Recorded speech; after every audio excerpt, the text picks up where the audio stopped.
Keris Kiai Setan Kober 6. Bab 3, Bunga Cempaka 1. Ditulis oleh Apung GWAP.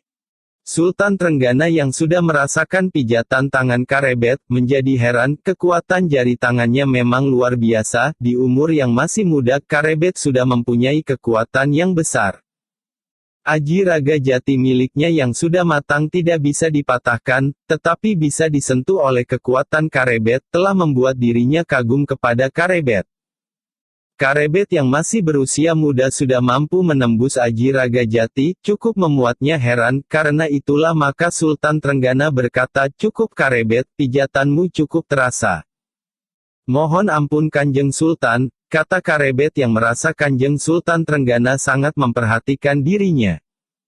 "Ya, kau sekarang boleh kembali bertugas lagi," kata Sultan Trenggana. "Kasinggihan dawuh Kanjeng Sultan," kata Karebet dan setelah menyembah, Karebet pun bergeser ke pintu. Sultan Trenggana memandang Karebet yang melangkah keluar ruangan, sampai hilang di balik pintu. Karebet yang merupakan cucu buyut Sang Prabu Brawijaya Pamungkas, meninggalkan ruangan menuju pintu masuk ruang dalam tempat dia berjaga semula. Karebet pun kembali ke tempat tugasnya, dan ketika ditanya dia pun bercerita seadanya. "Jadi kau disuruh memijat Kanjeng Sultan?" tanya temannya heran. "Ya, apakah ada yang aneh?" tanya Karebet. "Selama ini belum pernah ada yang dipanggil Sultan untuk memijat," kata temannya. Karebet pun menjawab seadanya, "Ya, mungkin Kanjeng Sultan lelah." Matahari bergeser terus ke barat, ketika langit berganti menjadi gelap, Karebet pun pulang ke tempat Paman Ganjur, dan bercerita tentang perintah tinggal di rumah khusus untuk prajurit di dalam lor. "Jadi besok malam kau sudah tidak tidur di sini?" tanya Ganjur. "Ya Paman, aku tidur di dalam lor," kata Karebet. "Jaga dirimu baik-baik Karebet, laksanakan semua tugas keprajuritan yang diberikan kepadamu," kata pamannya, Ganjur. Malam itu, Karebet dapat tidur nyenyak di kegelapan malam, ribuan bintang angkasa tanpa kenal lelah terus bergerak ke arah barat. Mulailah hari demi hari Karebet menjalani hidupnya sebagai prajurit Wira Tamtama. Karebet pun telah beberapa kali dipanggil untuk memijat, betul-betul memijat Kanjeng Sultan, bukan karena Kanjeng Sultan ingin mencoba untuk mengetahui kekuatannya. Ternyata beberapa hari saja setelah Karebet menjadi prajurit Wira Tamtama, telah menjadi perbincangan laki-laki dan perempuan sekota Raja Demak. Banyak laki-laki yang mendengar dari para prajurit yang ikut berburu ke hutan Prawata, yang bercerita tentang keberanian dan keperkasaan Karebet menaklukkan seekor macan gembong. Sedangkan yang perempuan banyak yang jatuh hati ketika melihat ketampanan Karebet, apalagi ketika Karebet mengenakan pakaian prajurit Wira Tamtama. Di suatu pagi yang cerah, Karebet telah selesai melakukan magang beberapa hari, dan pada hari itu dia mendapat tugas berjaga di depan ruang dalam. Sudah beberapa hari ini, setiap pagi ada seorang perempuan setengah baya, cantik dan menarik, setiap lewat pasti tersenyum kepada para penjaga dan memberikan senyum yang paling manis kepada Karebet. "Itu siapa?" tanya Karebet kepada temannya sesama prajurit Wira Tamtama yang bernama Tumpak. "Mana?" tanya Tumpak. "Itu," kata Karebet sambil menunjuk perempuan itu dengan dagunya. "Yang mana?" "Oh itu Nyai Menggung," jawab Tumpak lalu ia melanjutkan, "Nyai Menggung, janda cantik yang sudah beberapa tahun ditinggal mati suaminya, seorang Tumenggung." Karebet hanya mendengarkan saja cerita Tumpak tentang Nyai Menggung. "Nama sebenarnya dari Nyai Menggung adalah Nyai Madusari," kata Tumpak dan ia pun terus bercerita, "Dulu sewaktu masih gadis, Nyai Madusari tinggalnya juga di Kaputren karena masih sentana dalam, dan setelah menjadi istri dari seorang Tumenggung, lalu pindah ke rumah Ki Tumenggung." "Kenapa Nyai Menggung tiap hari ke Kaputren?" tanya Karebet.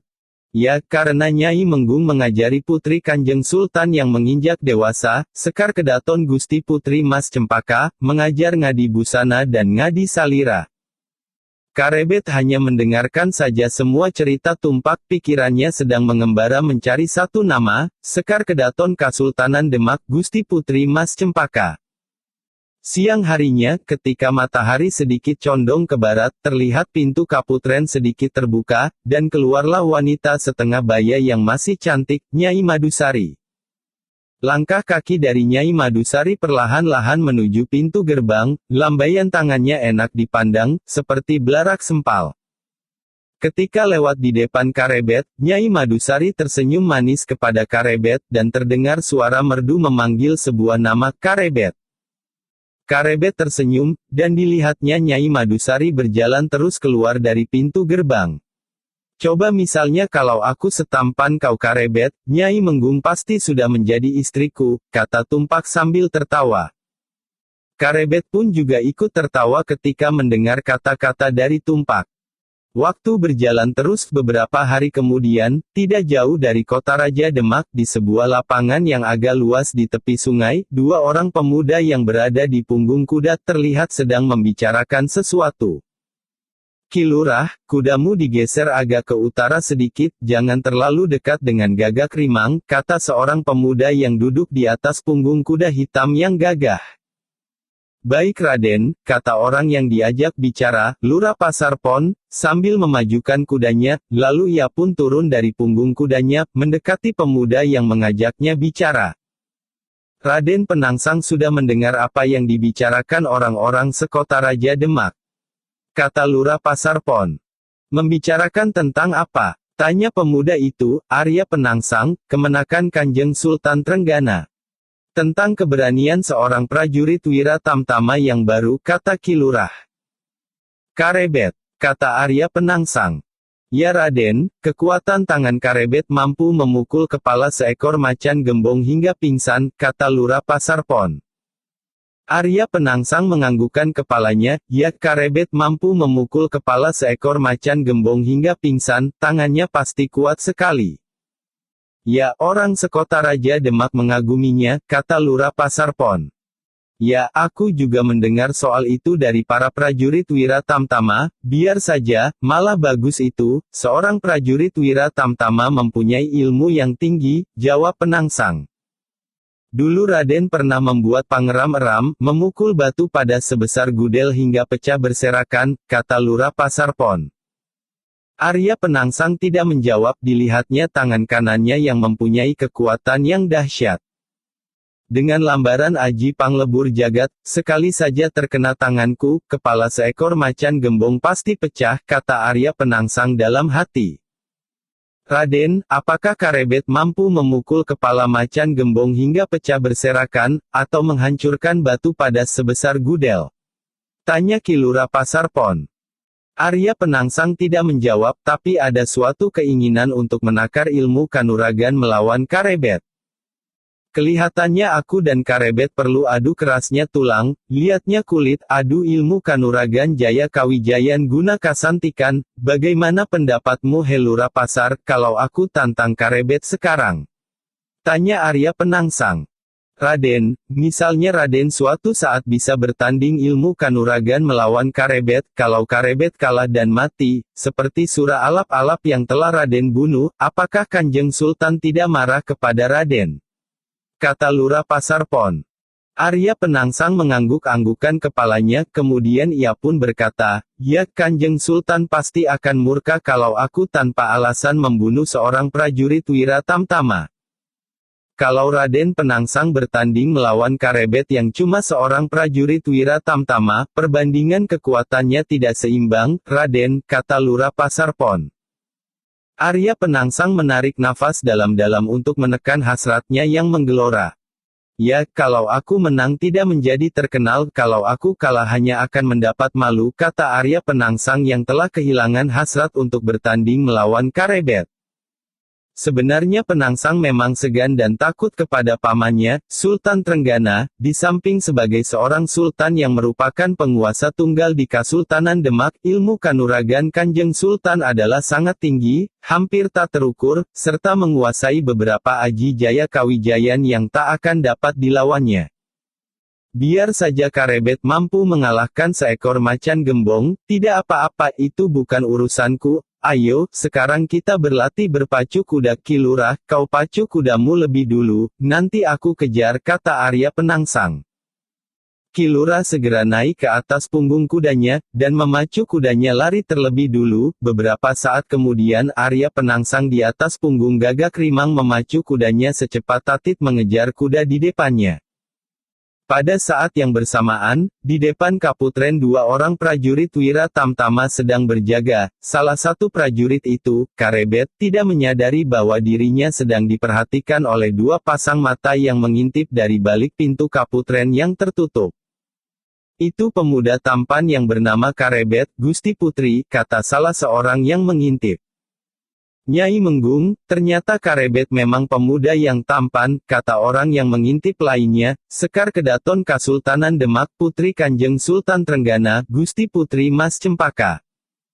Di samping tampan, kata orang-orang keberanian dan ilmu kanuragan Karebet memang luar biasa, katanya dia di hutan Prawata mampu mengalahkan macan gembong sebesar kerbau. Tanya Gusti Mas Cempaka. Ya Gusti Putri, kata orang-orang memang begitu, jawab Nyai Menggung. Nyai Menggung, aku ingin sekali bisa ketemu Karebet, kata Mas Cempaka. Sulit Gusti Putri, hanya saya saja yang bisa ketemu Karebet, kata Nyai Madusari sambil tersenyum. Ah kau, kata Gusti Putri Mas Cempaka.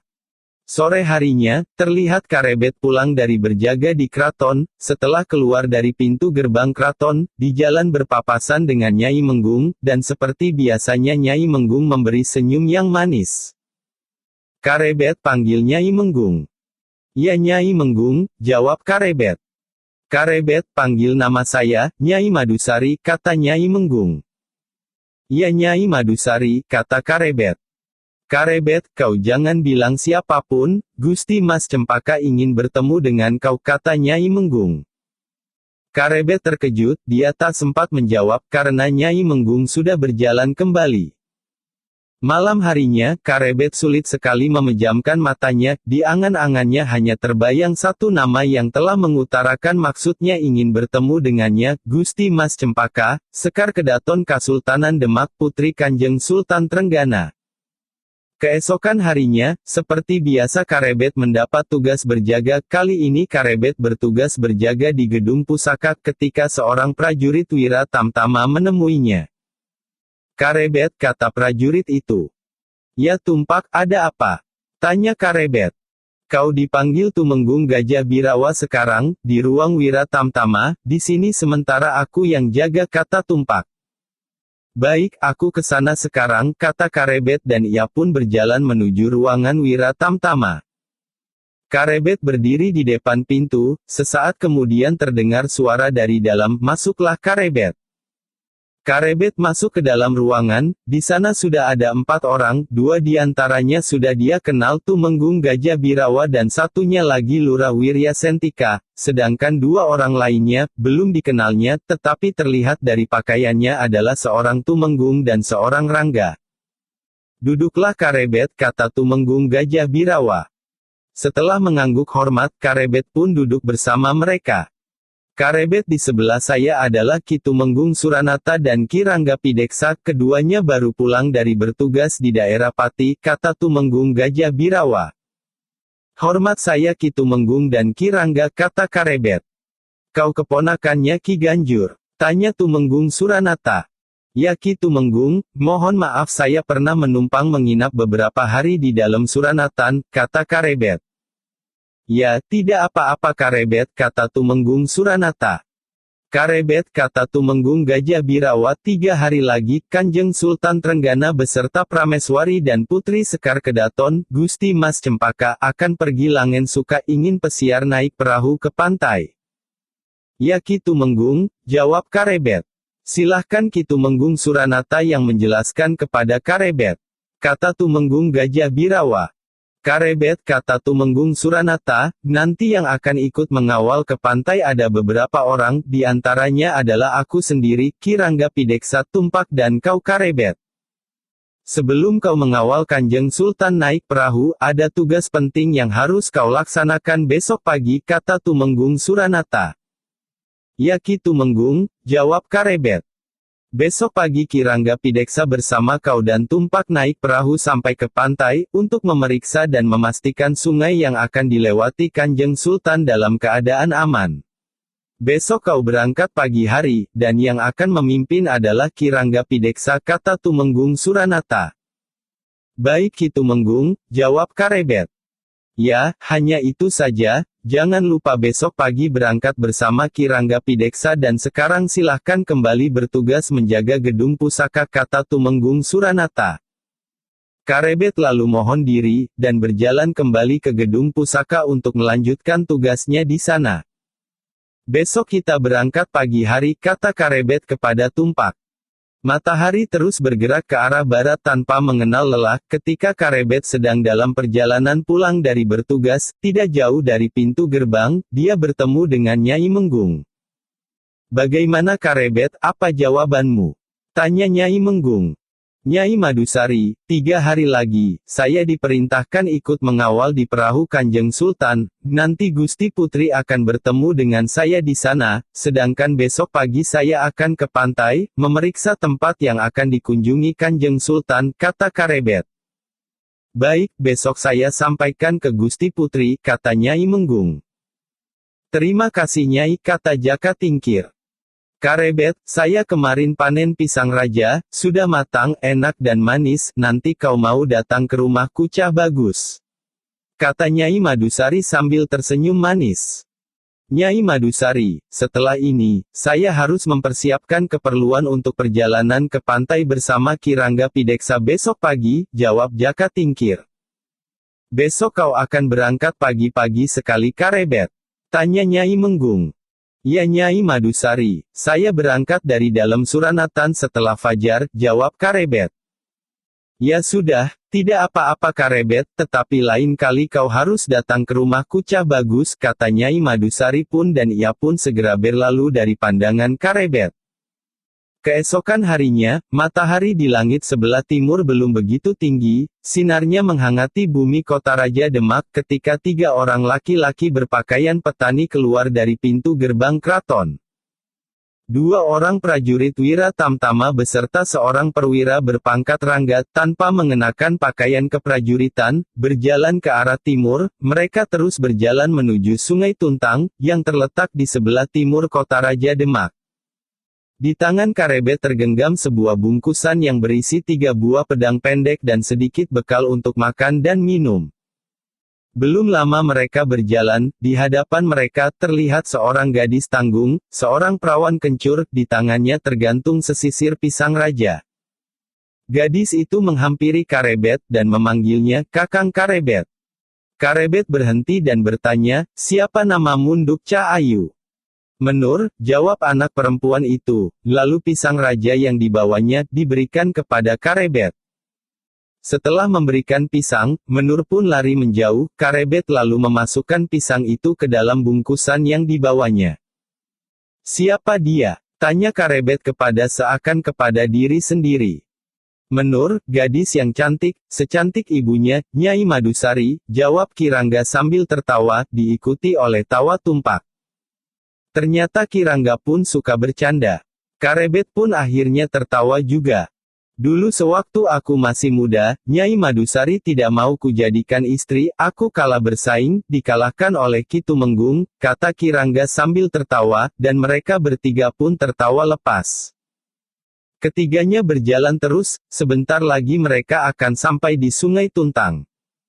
Di sungai sudah disiapkan sebuah perahu kecil, kata Rangga Pideksa. Ya Kirangga, jawab Karebet dan Tumpak hampir bersamaan. Beberapa saat kemudian, sampailah mereka bertiga di tepi Sungai Tuntang dan di tepi sungai sudah tertambat sebuah perahu kecil yang di dalamnya terdapat 2 buah dayung. Itu perahunya, kita ke sana, kata Kirangga. Mereka bertiga pun menuruni pinggir sungai, melepas tali yang masih tertambat pada sebuah pohon. Hati-hati, jalannya licin, kalau kalian terpeleset masuk ke sungai, kalian akan berubah menjadi 2 ekor buaya putih, kata Kirangga sambil tertawa, disusul oleh Karebet dan Tumpak yang tertawa berderai. Setelah tali yang tertambat di sebuah pohon sudah dilepas, maka mereka bertiga naik ke perahu. Tak berapa lama perahu itu pun pelan-pelan meluncur ke arah utara, menuju muara sungai. Dua orang prajurit yang berpakaian petani, Karebet dan Tumpak duduk agak di belakang di sebelah kanan dan kiri, masing-masing memegang sebuah dayung. Mereka menggerakkan dayung dengan kuat dan perahu pun bergerak ke depan, menyibak air Sungai Tuntang. Perlahan-lahan perahu itu berjalan terus berkelok-kelok mengikuti alur sungai menuju muara, di pertemuan antara sungai dengan laut. Pepohonan mulai agak jarang, udara yang bertiup sudah mulai berbau angin laut. Hati-hati, mulai daerah ini sampai di muara, kadang-kadang muncul 1 atau 2 ekor buaya muara, kata Rangga Pideksa. Ya Ki Rangga, kata Karebet dan Tumpak. Perahu pun masih tetap melaju pelan ke arah laut, sungai sudah terlihat semakin lebar, angin laut bertiup kencang menerpa wajah mereka. Matahari hampir mencapai puncaknya, ketika mereka sampai di muara Sungai Tuntang, riak ombak berkejaran dari arah laut. Kita menyusuri pantai ke arah timur dan di sana kita minggir, mendarat dan istirahat sebentar di pantai, kata Rangga Pideksa. Karebet dan Tumpak pun mendayung menyusuri pantai, dan beberapa saat kemudian, mereka meminggirkan perahunya di pasir pantai, lalu ketiganya turun di pantai. Perutku sudah lapar, Karebet, bekalnya kita makan sekarang, kata Ki Rangga. Yang bawa bungkusan adalah saya Ki Rangga, harusnya saya dapat bagian yang lebih banyak, kata Karebet. Jatah makanan seorang Rangga 2 kali lipat dari jatah makanan seorang prajurit, kata Ki Rangga sambil tertawa, disusul tawa dari Tumpak dan Karebet. Karebet mengambil bungkusan yang dibawanya dari kota raja, bungkusan yang berisi makanan dan minuman, tidak ketinggalan di dalam bungkusan juga terdapat 3 buah pedang pendek. Karebet menebarkan pandangan berkeliling, beberapa waktu yang lalu dia pernah melewati daerah ini, ketika berjalan menyusuri pantai dari Bandar Jepara menuju daerah Asem Arang. Karebet juga tahu, bahwa di balik pohon bakau agak di sebelah timur, ada beberapa bangunan gubuk, yang dihuni oleh beberapa keluarga nelayan. Ketiganya lalu berjalan menuju sebuah pohon yang tidak begitu besar, tapi dapat digunakan untuk berteduh, serta menikmati bekal yang dibawanya, nasi yang sudah dingin, 3 ekor ikan lele bakar, beberapa buah ketimun dan sebungkus kecil sambal. Enak juga makan di tepi pantai, kata Ki Rangga.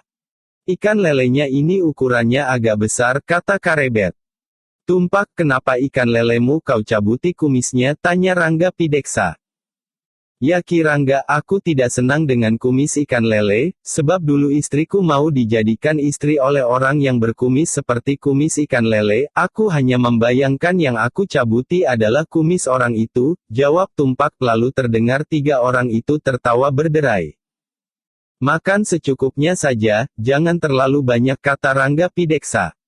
Sambalnya terlalu pedas, kata Karebet. Setelah makan nasi, maka mereka pun beristirahat sambil makan pisang raja yang diberi oleh Nyai Madusari. Pisangnya manis, semanis senyum Nyai Madusari, kata Rangga Pideksa, dan kembali mereka bertiga tertawa.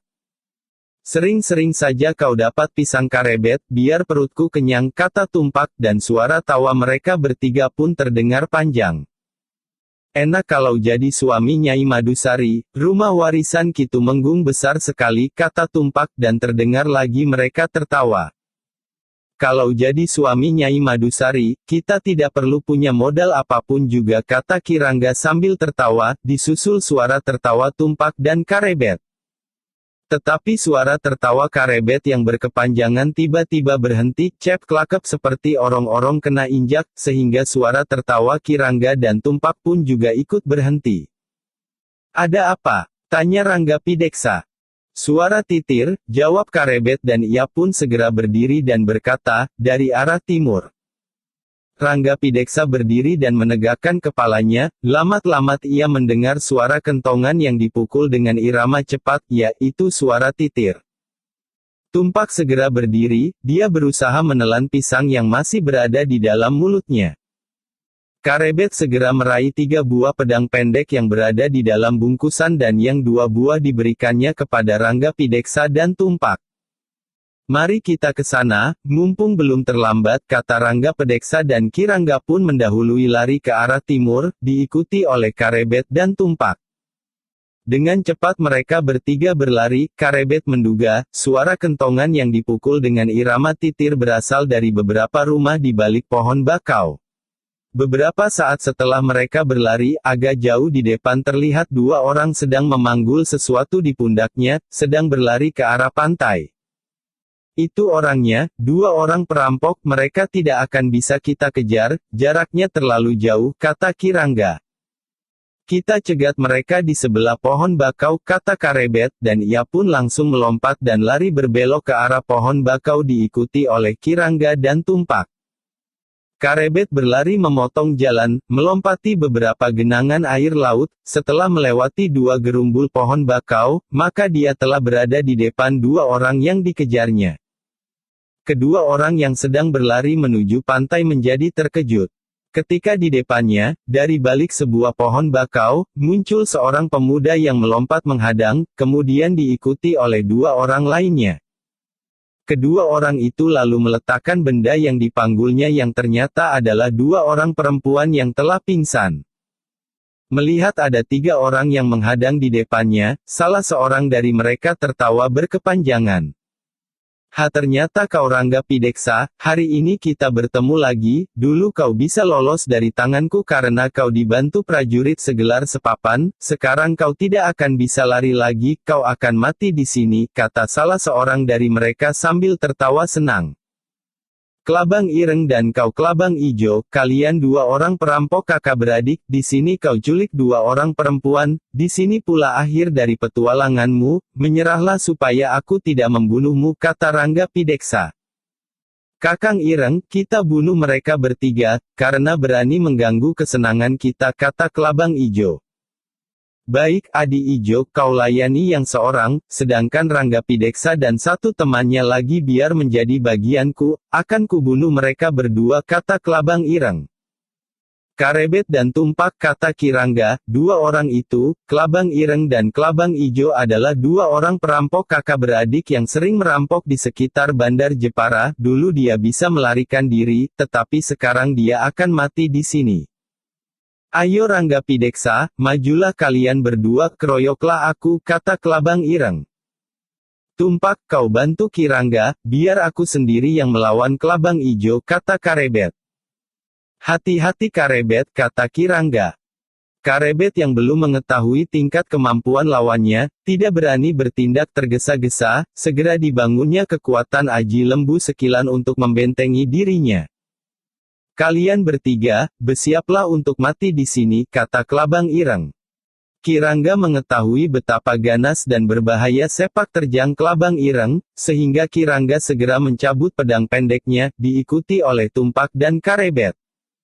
Rangga Pideksa, keluarkan semua senjatamu sebelum kau mati di sini, kata Kelabang Ireng sambil tertawa. Karebet menggeser badannya sehingga berhadapan dengan Kelabang Ijo, sedangkan Tumpak melangkah mendekati Kirangga dan bersiap menghadapi Kelabang Ireng. Melihat lawannya sudah menggenggam sebuah pedang pendek, Kelabang Ijo pun mencabut goloknya, sambil berjalan mendekati lawannya. Kakang Ireng, mari kita berlomba, siapa yang lebih dulu membunuh lawannya, kata Kelabang Ijo. Rangga Pideksa memang sudah bosan hidup, dia yang pertama kali akan mati, kata Kelabang Ireng. Namamu Karebet. Kau yang akan mati lebih dulu, kata Kelabang Ijo, kau terlalu sombong, kau anak kemarin sore sudah berani menempatkan diri melawan Kelabang Ijo yang tak terkalahkan di. Belum selesai Kelabang Ijo berbicara, tiba-tiba pemuda yang disebutnya sebagai anak kemarin sore itu telah menjulurkan pedang ke arah dadanya, sehingga Kelabang Ijo dengan tergesa-gesa melompat mundur ke belakang. Hampir saja Kelabang Ijo tidak bisa menyelesaikan ucapannya. Mereka belum mulai bertempur, tetapi Kelabang Ijo sudah marah terlebih dulu, dadanya hampir saja berlubang ditembus pedang Karebet. Kau membuat aku marah, kata Kelabang Ijo sambil menunjuk muka Karebet dengan goloknya. Aku sudah marah sejak tadi, kata Karebet.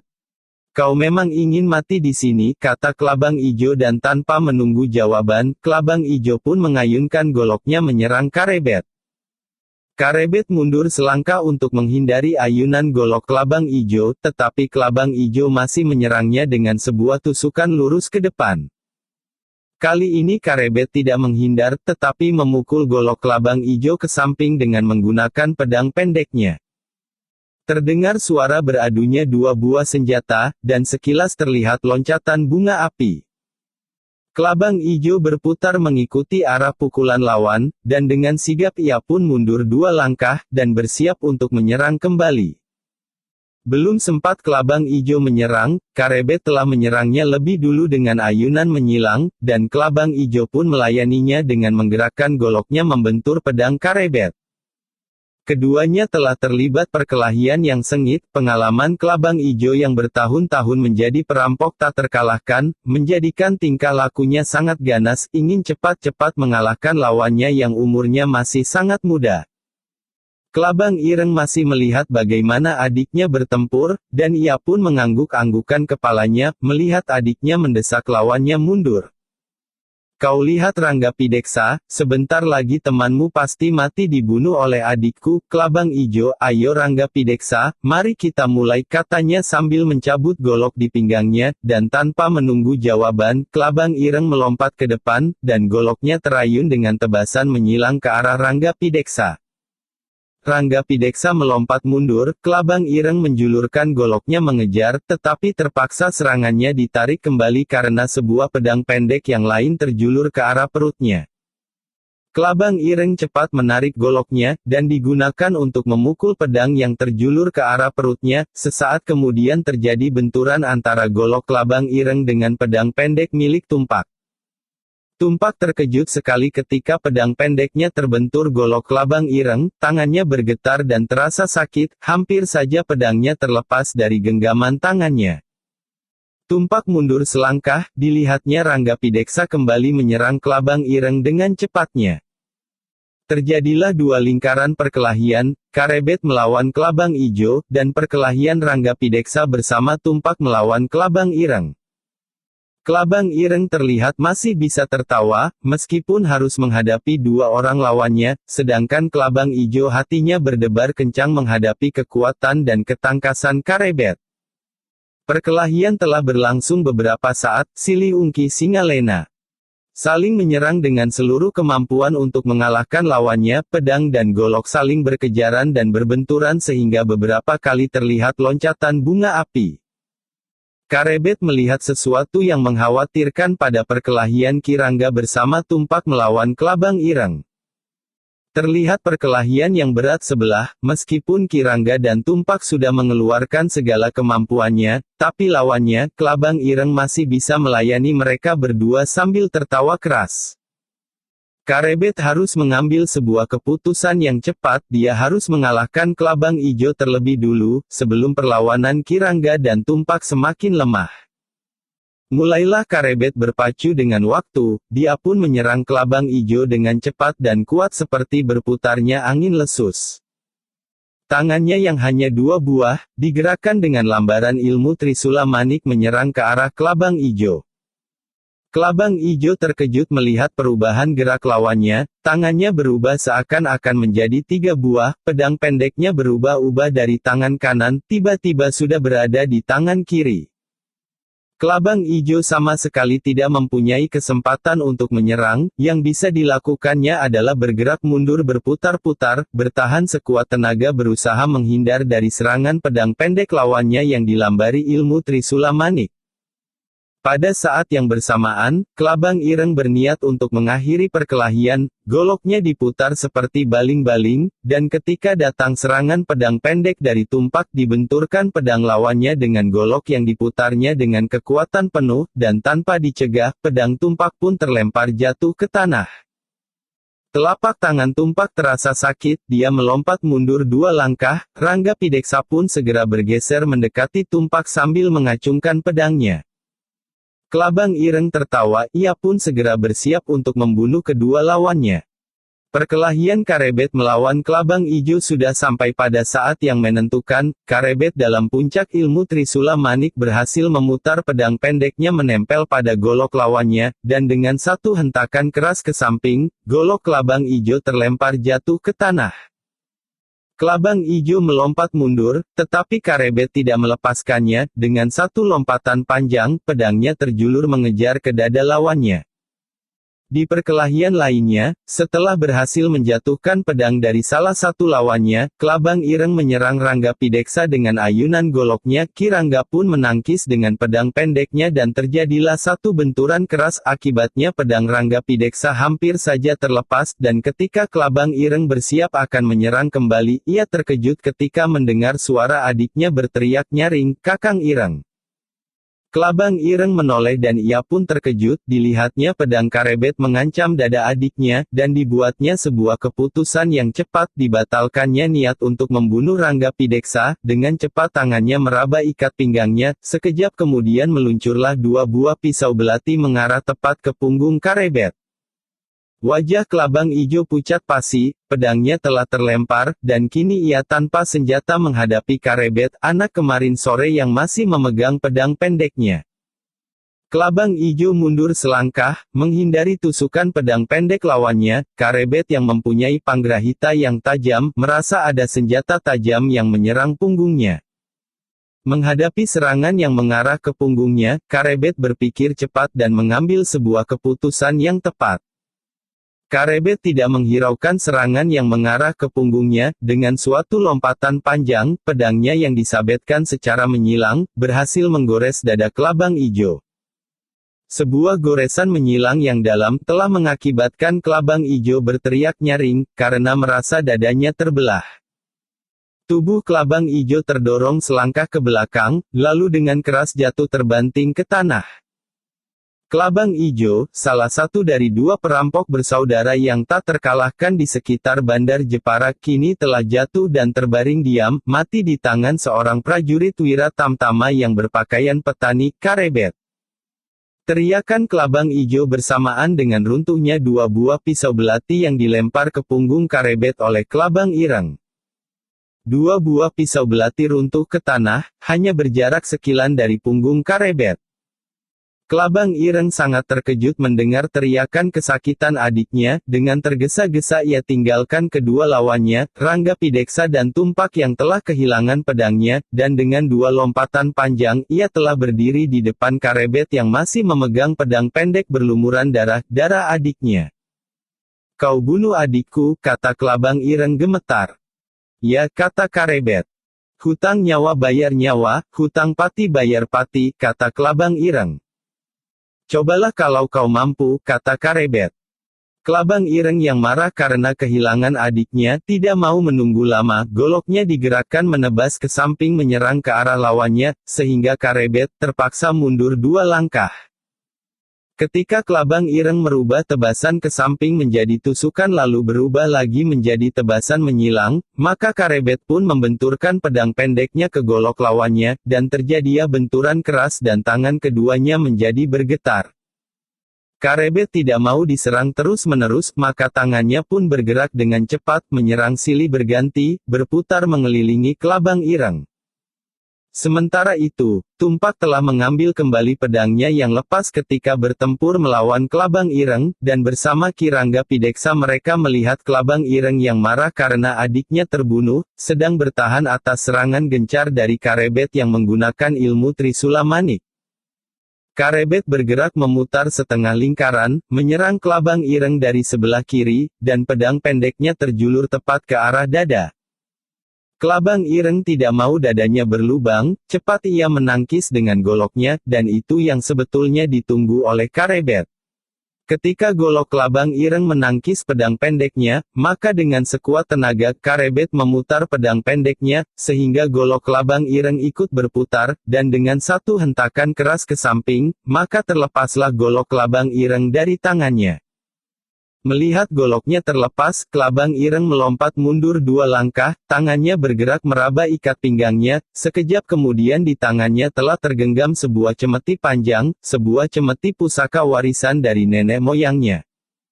Di ujung cemeti terikat erat beberapa buah logam kecil yang tajam seperti pisau, yang mampu mengoyak kulit dan daging lawannya. Sekali cemeti itu diusapkan di ubun-ubunnya, sekejap kemudian terdengarlah suara ledakan keras ketika cemeti itu dilecutkan di udara. Dengan bersenjatakan sebuah cemeti, Klabang Ireng selalu mengambil jarak dari lawannya, menghindari pertarungan jarak dekat. Jangkauan cemeti yang panjang, membuatnya mampu menyerang lebih banyak daripada serangan lawannya. Ketika cemeti kelabang ireng mendesing cepat menyambar leher, Karebet membungkukkan badannya, belum sempat berdiri tegak, ujung cemeti kelabang ireng membelit pedang pendeknya, dan dengan satu hentakan sendal pancing yang kuat, pedang pendek Karebet terlepas jatuh ke tanah. Kelabang ireng tertawa berkepanjangan ketika melihat lawannya tanpa senjata, dan dengan penuh nafsu membunuh, dihajarnya tubuh Karebet dengan lecutan cemeti beruntun. Tangan kanan kelabang ireng bergerak cepat memainkan cemetinya yang berujung beberapa logam tajam, yang mampu mengoyak kulit daging seseorang. Berkali-kali ujung cemeti yang tajam dilecut dengan keras mengarah ke tubuh Karebet, tetapi ujung cemeti yang tajam itu seakan-akan tertahan oleh perisai yang tidak kasat mata. Sementara itu Kirangga Pideksa dan Tumpak yang melihat peristiwa itu menjadi heran, mereka jelas melihat ujung cemeti mengarah ke tubuh Karebet, tetapi cemeti itu tidak pernah bisa menyentuh tubuh Karebet.